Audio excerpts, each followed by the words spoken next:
Welcome to speedearning.com। और इस बार हम बात कर रहे हैं बोलना यार के लिए। बहुत सारे लोगों ने हमको सबसे ज़्यादा शिकायत इस बात से की है कि उनको अपने जॉब से सेटिस्फेक्शन नहीं है। कुछ लोग अपने जॉब से परेशान हैं, कुछ लोग अपने जॉब से बोर हो चुके हैं। तो यहाँ पे हम लोग एक डिस्कशन करना चाहते हैं जिससे आप सभी को मदद मिले ये जानने में कि असल बात क्या है। So question is, do you want to leave your job? क्या आप अपने जॉब को छोड़ना चाहते हैं? क्या आपको अपना जॉब पसंद है? इस चीज़ के जवाब हर दिन बदल बदल के आते हैं। दिन अच्छा गुजरा, कुछ दिन चीज़ें बढ़ती हुई दिखी तो अच्छा लगने लगता है, कहीं अटक गए और फ्रस्ट्रेशन हुआ, बॉसेस में हुआ, कोई ऐसी चीज़ हुई जिससे बोर्डम होने लगी, स्टेगनेंसी आ गई, जवाब दूसरा हो जाता है। तो इस करियर ओरिएंटेड जनरेशन में लोगों ने जॉब को ही अपना अस्तित्व मान लिया है। इसलिए अगर उनसे पूछें कि मैं आप कौन है, तो आदमी बोलेगा मैं डॉक्टर हूँ, मैं फैशन डिज़ाइनर हूँ, मैं सीए हूँ। अब आपको ये बात सुन के अजीब लगेगा कि क्या कहना चाहिए फिर। शुरुआत में जब मिले तो ऐसा कहना तो बनता ही है, दूसरों को कहना ही होता है कि भाई हम बाय प्रोफेशन ये हैं। लेकिन मुश्किल तब होती है जब हम अपने आप को भी यही कहने लगते हैं, हम खुद को यही मानने लगते हैं, तब प्रॉब्लम होती है। अगर आप अपनी लाइफ में सिर्फ प्रोफेशनल बन के ही रह गए तो जब आप अपने प्रोफेशन से घर लौटते हैं 8 बजे के बाद, आपकी ज़िंदगी नहीं रह जाती। डॉक्टर घर आया और लाइफ एक बोरिंग रूटीन रह गई, सीए घर आया, आईटी प्रोफेशनल घर आया और लाइफ एक बोरिंग रूटीन बन के रह जाती है। देखिए, जॉब क्या है? वो हमारी ज़िंदगी का 30% पार्ट है ना। 8 से 10 घंटे आप जॉब करते हैं, इट इज़ अराउंड 30-35%। जो 70% लाइफ को डेवलप करने के लिए आया था, लेकिन अधिकतर केसेस में स्थिति हो गई है कि ये 30% पार्ट 70% पार्ट को घसीट रहा है। कुल मिला के 30-35% पार्ट जिसको बहुत ज़्यादा लोग पसंद नहीं करते,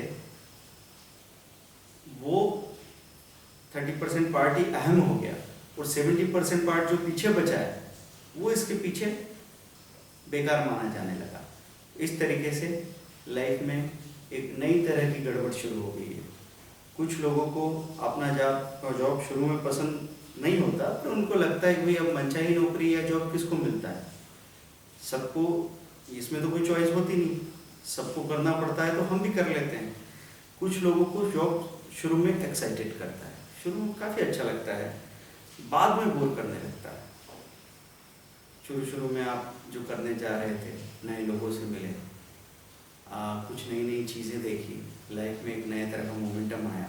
ऐसे में गौर करो कि क्या था जो शुरू में आपको एक्साइटेड कर रहा था।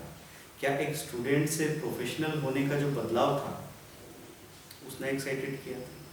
अपना एक विजिटिंग कार्ड आप पर्स में से निकाल के जब आप देते हैं पहली बार, उसका भी अपना एक फील होता है। पहली बार अपने एसी केबिन में बैठ के आप कुछ शुरू करते हैं, अपना नेम प्लेट आपकी टेबल पे रखा होता है, तब भी एक एक्साइटमेंट होता है। आप पहली बार वेल ग्रूम्ड होके प्रोफेशनल की तरह जाते हैं ऑफिस में, ऑफिस से निकलते हैं, तब भी एक एक्साइटमेंट होता है। तो क्या वो चीज़ आपको अच्छी लगी थी, या फ्यूचर का एक प्रोजेक्शन आपके दिमाग में था कि ऐसा ऐसा होगा, पर वो सच नहीं निकला? बाद में बोरिंग क्यों लगने लगा? क्या वो काम ऐसा नहीं है जैसा आपने सोचा था? शुरू में वो नयापन रहा, मज़ा आया, बाद में धीरे धीरे लगने लगा कि क्या है यार, अब मज़ा नहीं आ रहा। शुरू में आपने किससे सुना है, दोस्तों ने एकदम वाव करके आपको वेलकम किया, आप अपने गांव, अपने शहर, अपने घर गए, अपने स्कूल के लोगों से मिले, एकदम उनकी नज़र में आपकी अपनी हाइट बढ़ गई। अब वो हो गया सब पहली बार में। उसके बाद क्या सब कुछ बोरिंग लगने लगा, सब कुछ रिपीटेटिव हो गया? या फिर काम तो पसंद था पर कब तक करते रहें, क्योंकि जितना हमको एंगेज करने लायक उसमें पोटेंशियल था वो हो गया ख़त्म। अब ऐसा कुछ नया नहीं है जो हमको रोमांचित करे, हमें कोई थ्रिल पैदा करे। वो चीज़ हो सकती है कहीं ऑफिस का कल्चर तो परेशान नहीं कर रहा है, वे आपके कलीग्स हैं या बॉस हैं या ट्रैवलिंग है, आना जाना है, क्या चीज़ है जो परेशान कर रही है, या फिर आपको आसपास बिखरे बजिंग बर्ड अपनी तरफ खींच रहे हैं। आजकल बाज़ार में या पूरी जनरेशन में, पूरे माहौल में, एनवायरनमेंट में बहुत सारे बजिंग बर्ड्स फैले हुए हैं। वो बजिंग बर्ड्स कौन से? Find your passion. आदमी अपना काम कर रहा है, अचानक से कहीं आवाज़ आई, फाइंड योर पैशन, और आदमी पैशन ढूंढने लगा। फिर स्टार्टअप कर लेते हैं, स्टार्टअप या ट्रेवल, पूरे ग्लोब में ट्रेवल करने के सपने देखने लगे। तो हम लोग बहुत जल्दी अपनी चीज़ों से बोर हो जाते हैं और वहाँ हमको कमियाँ दिखने लगती हैं। लेकिन एंटी इस्टेब्लिशमेंट थॉट होना बड़ा नेचुरल चीज़ है कि आप जो इस्टेब्लिशमेंट में आप हैं उसके खिलाफ जाना तो हमेशा से होता आया। आपको अपने घर में, अपने माँ बाप से, अपने स्कूल से, अपने प्रिंसिपल से, अपने दोस्तों से, अपनी कंट्री से, कहीं से भी कहीं कमियाँ दिखती और कहीं और की चीज़ें आकर्षित करने लग जाती हैं। ये एंटी इस्टेब्लिशमेंट थॉट है, क्योंकि सपने हमेशा ज़्यादा रंगीन होते हैं और आसपास की जो हकीकत होती है वो तो ठीक ठाक ही होती है। सिस्टम कोई भी हो, धीरे धीरे बोरिंग लगने ही लगता है। तो क्या वो सिस्टम आपको बोरिंग लगने लगा है? कहीं ऐसा तो नहीं कि आपको सिर्फ एक ब्रेक की ज़रूरत है? क्योंकि जब भी आप कुछ करने जाएं तो आपको हमेशा पता होना चाहिए कि ये मैं भीतर से चाहता हूँ।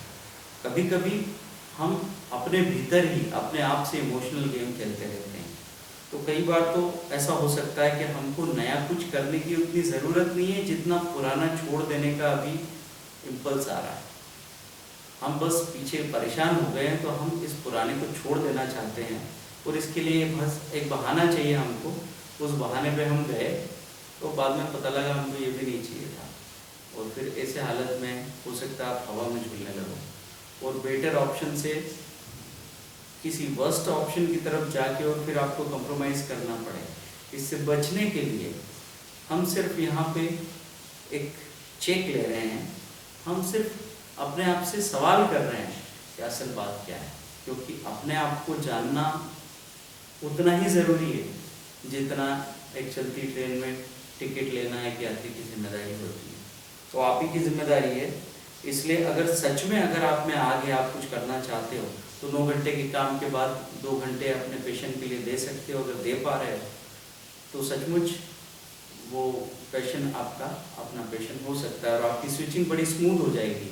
मतलब जब आप छोड़ के जाएंगे तो आपके पास ये व्यवस्था हो जाएगी कि आगे 6 से 8 घंटे करने के लिए काम सामने नज़र आएगा। आपका जो जॉब छूटेगा तब छूटेगा जब फल पकेगा और अपने आप गिर जाएगा। तो किसी चीज़ को छोड़ने के बारे में ज़्यादा चिंता मत कीजिए, कुछ नया शुरू करने के बारे में ज़्यादा चिंता कीजिए, क्योंकि वही ज़्यादा ज़रूरी है। कुछ शुरू करना बहुत ज़्यादा ज़रूरी है कुछ छोड़ने से पहले। और जो कुछ भी आप निर्णय लेना चाहते हैं उसको बिल्कुल अपना निर्णय बनने दीजिए, कहीं वो आपके माहौल का निर्णय नहीं हो। Thank you very much. Bye. बोलना है।